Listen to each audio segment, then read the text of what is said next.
दोस्तों आप सभी लोगों का मेरे यूट्यूब चैनल पे स्वागत है। दोस्तों आज के वीडियो में हम इन 3 क्वेश्चन के बारे में डिस्कस करेंगे। दोस्तों हमारा आज का पहला क्वेश्चन है why noble gases are unreactive, मतलब नोबल गैसेज अनरिएक्टिव क्यों होती है।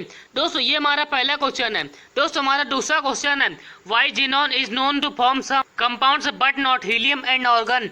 दोस्तों जीनॉन ही कुछ कंपाउंड का फॉर्मेशन क्यों करता है लेकिन हीलियम और ऑर्गन कंपाउंड का फॉर्मेशन क्यों नहीं करती है। दोस्तों ये हमारा सेकंड क्वेश्चन है। और दोस्तों हमारा थर्ड क्वेश्चन है why xenon form its compound with fluorine and oxygen. दोस्तों हमारा तीसरा क्वेश्चन है कि जीनॉन जो कंपाउंड बनाता है तो जीनॉन अपने कंपाउंड फ्लोरीन और ऑक्सीजन के साथ ही क्यों बनाता है। तो दोस्तों आज के वीडियो में हम इन तीनों क्वेश्चन के बारे में डिस्कस करेंगे। तो आइए पहले क्वेश्चन की तरफ चलते हैं। दोस्तों हमारा पहला क्वेश्चन है why noble gases are unreactive. दोस्तों हमारा पहला क्वेश्चन है कि नोबल गैसेज अनरिएक्टिव क्यों होती है। तो आइए इसके आंसर की तरफ चलते हैं। दोस्तों नोबल गैसेज अनरिएक्टिव क्यों होती है तो इसका रीजन यहाँ पर दिया हुआ है। दोस्तों इसका पहला रीजन होता है नोबल गैसेज है भाई आयनाइजेशन एनर्जी। दोस्तों नोबल गैसेज की आयनाइजेशन एनर्जी बहुत ज्यादा होती है। दोस्तों ये इनका फर्स्ट रीजन है। दोस्तों सेकंड रीजन होता है electron affinities of noble gases are almost zero. दोस्तों नोबल गैसेज की इलेक्ट्रॉन एफिनिटी लगभग जीरो होती है। तो ये नोबल गैसेज के अनरिएक्टिव होने का सेकंड रीजन हो गया। दोस्तों यहाँ पर आप नोबल गैसेज के अनरिएक्टिव होने के जो दो फैक्टर देख रहे हैं तो यहाँ पर इन दोनों फैक्टर का जो मेन रीजन होता है तो वो नोबल गैसेज का इलेक्ट्रॉनिक कॉन्फ़िगरेशन होता है। दोस्तों नोबल गैसेज का outermost shell completely filled रहता है, मतलब यहाँ पर नोबल गैसेज के आउटर मोस्ट शेल का जनरल इलेक्ट्रॉनिक कॉन्फ़िगरेशन NH2 होता है। तो इसका मतलब है कि यहाँ पर आउटर मोस्ट शेल में S सबशेल और P सबशेल दोनों कम्प्लीटली फिल्ड है। और जब outermost shell completely filled है तो इसी की वजह से नोबल गैसेज अनरिएक्टिव होती हैं। दोस्तों इस तरह से ये हमारे फर्स्ट क्वेश्चन का आंसर हो गया कि नोबल गैसेज अनरिएक्टिव क्यों होती है। दोस्तों अब आइए सेकंड क्वेश्चन की तरफ चलते हैं। दोस्तों हमारा सेकंड क्वेश्चन है why xenon is known to form some compounds but not helium and argon.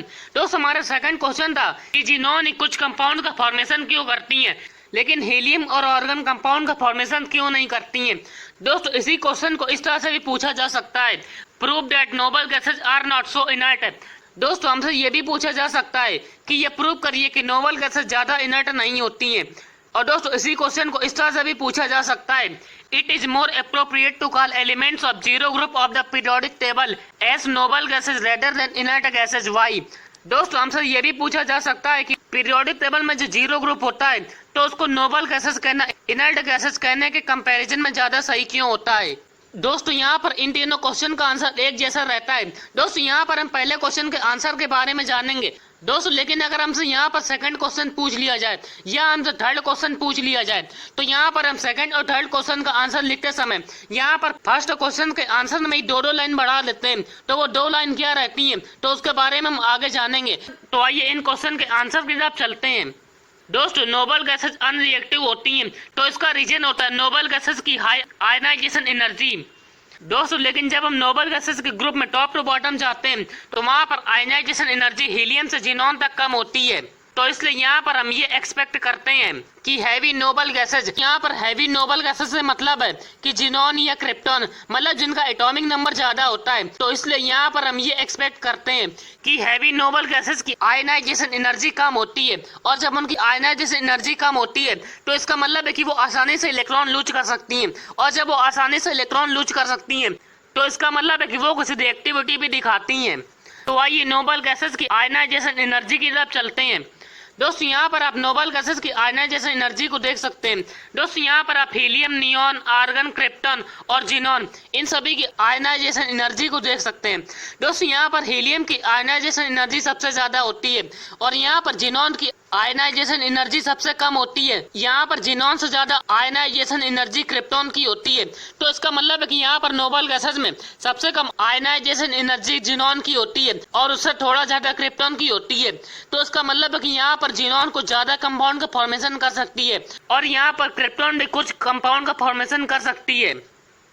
दोस्तों यहाँ पर नोबल गैसेज में जीनॉन सबसे ज्यादा कंपाउंड का फॉर्मेशन करती है क्योंकि उसकी आयनाइजेशन एनर्जी सबसे कम होती है। और दोस्तों यहाँ पर जो क्रिप्टॉन था तो यहाँ पर क्रिप्टॉन भी कुछ कंपाउंड का फॉर्मेशन करती है। दोस्तों लेकिन यहाँ पर जो क्रिप्टॉन के कंपाउंड बनते हैं तो वो जीनॉन के कंपैरिजन में ज्यादा डिफिकल्टी से बनते हैं, मतलब उनको बनाने में ज्यादा मेहनत करनी पड़ती है।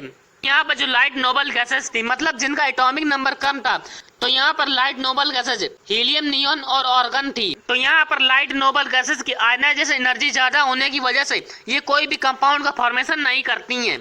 तो इस तरह से ये हमारे इस क्वेश्चन का आंसर हो गया है। दोस्तों अगर हमसे ये वाला क्वेश्चन पूछ लिया जाए कि prove that noble gases are not so inert, तो इसका आंसर भी पहले क्वेश्चन के जैसा ही रहता है दोस्तों, लेकिन यहाँ पर बस 2 लाइन बढ़ा देते हैं। तो उन 2 लाइनों को आप यहाँ पर देख सकते हैं।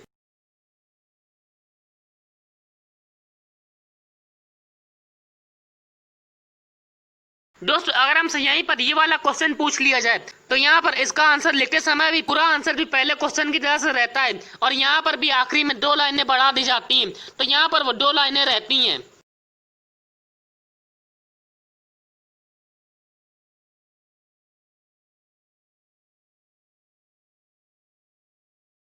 तो इस तरह से ये हमारे सेकंड क्वेश्चन का आंसर हो गया। दोस्तों अब हम अपने आज का वीडियो का थर्ड क्वेश्चन की तरफ चलते हैं।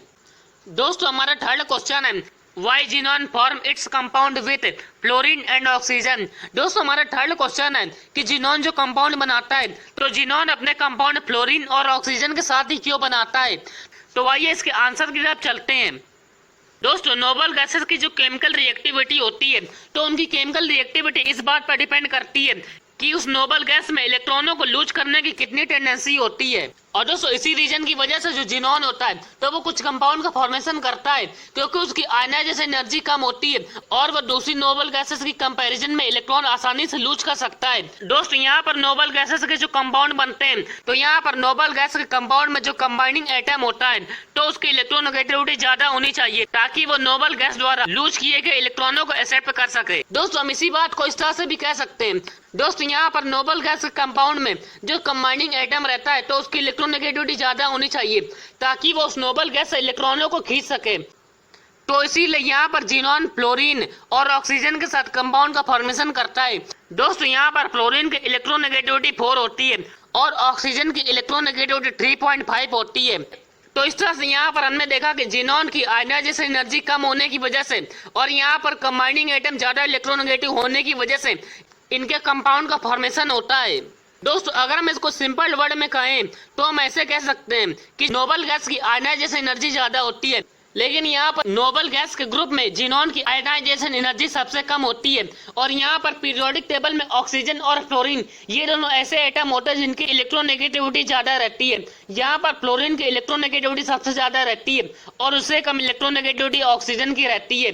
तो इसीलिए यहाँ पर फ्लोरीन और ऑक्सीजन जिनॉन के आउटर मोस्ट सेल से इलेक्ट्रॉनों को खींच लेते हैं, जिससे वहां पर कंपाउंड का फॉर्मेशन हो जाता है। तो इसीलिए यहाँ पर जिनॉन फ्लोरीन और ऑक्सीजन के साथ ही कंपाउंड का फॉर्मेशन करता है।